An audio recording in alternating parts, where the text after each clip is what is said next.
ఇందులో భాగంగా చిత్తూరు, అన్నమయ్య, తిరుపతి జిల్లాల్లో మామిడి క్లస్టర్, శ్రీకాకుళం, ఎస్ఎస్ఆర్, మన్యం జిల్లా జీడి మామిడి క్లస్టర్ గాను, శ్రీకాకుళం, తూర్పుగోదావరి, కోనసీమ జిల్లాల్లో క్లబ్బర్ క్లస్టర్ గాను, ఏలూరు, తూర్పుగోదావరి జిల్లాలో పామాయిల్, కోకో క్లస్టర్లుగా, గుంటూరు, ప్రకాశం జిల్లాల్లో మిరప క్లస్టర్లుగా అభివృద్ధికి ప్రతిపాదనలు తయారు చేయడమైంది. అందులో ఆంధ్రప్రదేశ్ లోగోతో రిఫ్రిజిరేటెడ్ వ్యాగన్లు కలిగినటువంటి 8 రైళ్లు తాడిపత్రి నుంచి అరటిగెలను ముంబై పోర్టు ద్వారా మిడిల్ ఈస్ట్ దేశాలకి ఎగుమతి చేశాం. కుప్పం సెంటర్ ఆఫ్ ఎక్సలెన్సీ ద్వారా 3,36,500 కూరగాయ మొక్కలను ఉత్పత్తి చేసి రైతులకి అందుబాటులో ఉంచాం.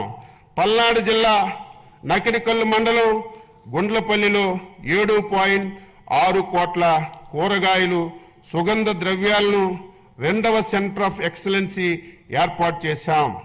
ఉద్యాన శాఖతో రాష్ట్ర ప్రభుత్వం మరియు డిసిసిడి సమన్వయంతో కోకో సమావేశాన్ని అక్టోబర్ 16, 2024లో విజయవాడలో నిర్వహించి భారతదేశంలో కోకో పంట అభివృద్ధికి సంబంధించి వ్యవహారాలపై చర్చించాం.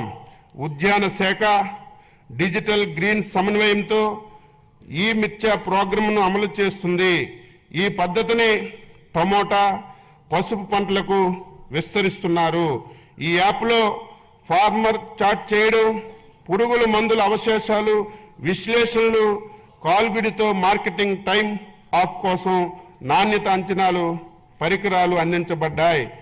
ఆయిల్ ఫామ్ తోటల్లో జియో ట్యాగింగ్, ఫెన్సింగ్ కోసం మొబైల్ యాప్లు, డ్రోన్, శాటిలైట్ టెక్నాలజీని వినియోగించడం జరుగుతుంది. ఈ టెక్నాలజీని ఇతర పంటలకు కూడా ఉపయోగించుకోవడానికి ప్రతిపాదనలు తయారు చేశాం. 2025-26వ సంవత్సరానికి ఉద్యాన శాఖ ప్రతిపాదనలు రాష్ట్రీయ కృషి వికాస్ యోజన పథకం కింద 3.75 లక్షలు ఎకరాలను సూక్ష్మ సేద్యం కిందకు తీసుకురావడానికి 500 కోట్లు ప్రతిపాదిస్తున్నాం. MIDH పథకం కింద సాంప్రదాయ వ్యవసాయ పంటల నుండి 1.5 లక్షల ఎకరాలు వాణిజ్య ఉద్యాన పంటల కిందకు తీసుకురావడానికి పోస్ట్ హార్వెస్టెడ్ ఇన్ఫ్రాస్ట్రక్చర్ కొరకు 179 కోట్లు ప్రతిపాదిస్తున్నాం.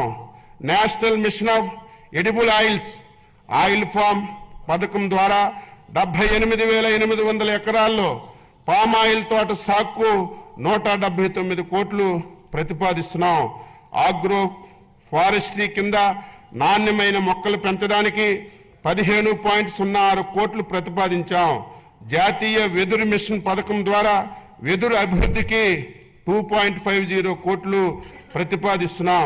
ఉద్యాన రంగం మన గ్రామ ఆర్థిక వ్యవస్థని బలపరిచేందుకు, పేదరికాన్ని తగ్గించేందుకు, సుస్థిర అభివృద్ధికి సాధించేందుకు ఎంతగానో సహాయపడగలదు. మన భూమిలో పెట్టుబడులు పెట్టడం అంటే మన రాబోయే తర అభివృద్ధికి పెట్టుబడి పెట్టడమే అన్న ముఖ్యమంత్రి గారికి ఆలోచనలకు అనుగుణంగా ఉద్యాన శాఖ బడ్జెట్ని రూపకల్పన చేశాం.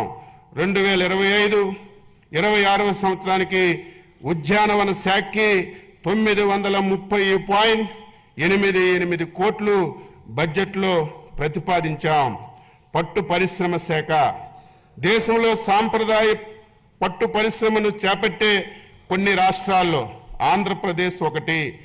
పట్టు ఉత్పత్తిలో దేశంలో మంది 2వ స్థానం కాగా కేంద్ర ప్రభుత్వంచే ఉత్తమ బైవోల్టన్ ఉత్పత్తి చేయు రాష్ట్రం అవార్డు కూడా పొందింది.